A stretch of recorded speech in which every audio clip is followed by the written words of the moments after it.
I'm telling people, stop going after fake rich. Go after true wealth. And I love your purpose. You want to redefine wealth.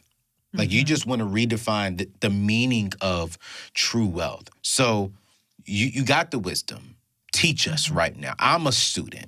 What is your philosophy on wealth, and how did you build your wealth where you are today, coming from where you were a few years ago? Yeah. So after getting off the floor, like I said, I started that free blog, and my dream was just to, if I help one, right? And I almost quit because I was sending it to family and friends, and I'm like, sending out little emails, not even BCCing, didn't even have proper protocol. I was just everybody in AOL. Just here you go. I'm dating myself. I know. Oh no, AOL. Like you said, Anthony, I look young. I ain't young. Hey man, right? I trust me. Y'all don't know nothing about AOL, but I know all about it. Do. Right. All right. So that's when the phone line was busy back in the day. So I was sending it out, and then I realized after a couple months of doing it consistently every week, I would take a proverb and try to find a business or money lesson and break it down.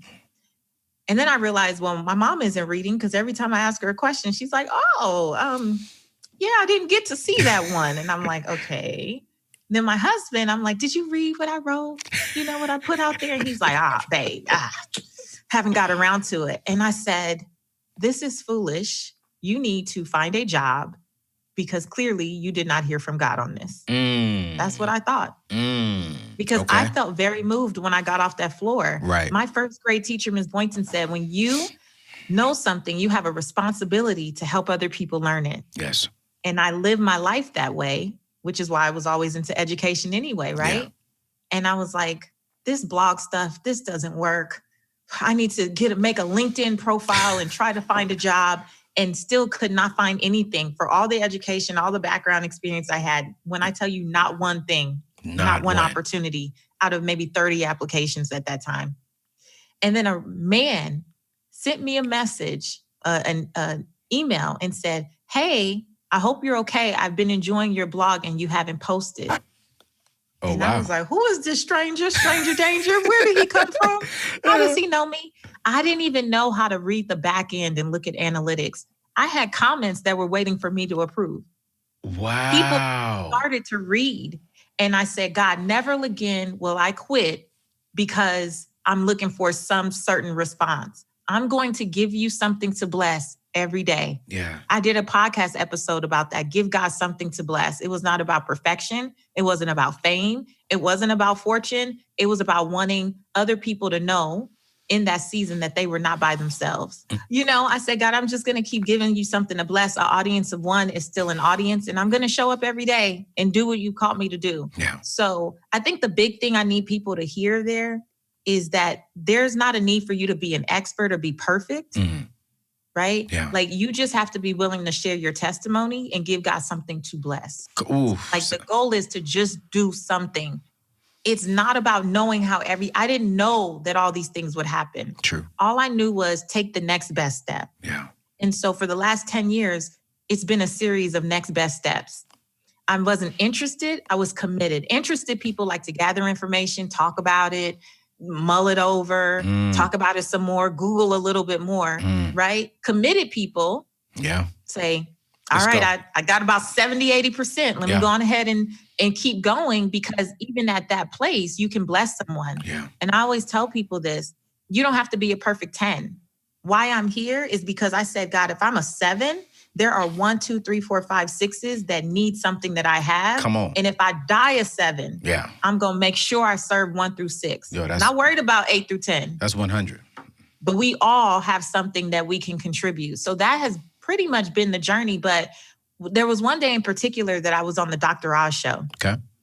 And Dr. Oz loves a good visual. He just really love me does. some Dr. Oz. He loves a good felt board, He really and we're does. we're moving pictures of like apples and broccoli, and we're talking about you saving on grocery budgets and all this. And that still small voice said, when you were on the floor, you said you would tell everybody the truth about wealth. And now you're happy because you done built your little brand and you're on the Steve Harvey show and you're on that show and you're doing this stuff, but you're not saying the truth about how you got from sleeping on your brother's couch after New Orleans, right, to now being on these couches next to all these celebrities on these TV shows. Come on. And that check in my spirit led me, Anthony, to a couple weeks later, take my entire site down, take all of my products and programs down, and literally start over from scratch in 2017. And that is where Redefining Wealth came from, because I wanted to be a catalyst for this generation, someone to stand up and say, look, wealth is not all about money and material possessions. You can save all the money you want to on groceries. That's cute. You can cut all the coupons you want. That's nice. However, the true 12th century definition of wealth was the condition of well-being. Say that one more time. I don't think they heard you.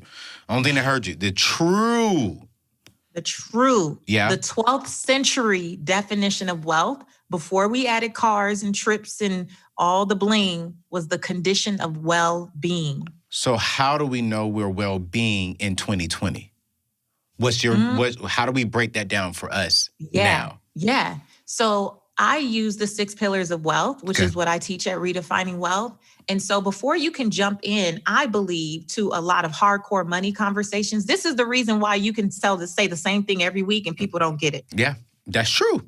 You'll say the same thing over and over again. You get to the point, Anthony, where you're like, no, I know I told this same lady. I told her the budget and she still don't get it. She can't, because her beliefs and her behavior haven't changed yet, right? That's why we are who we are with $100. We're the same people with $1 million. Like, come on. If you don't change some beliefs, some behaviors, some habits, some rituals, you are always going to end up in the same predicament, right? Yeah.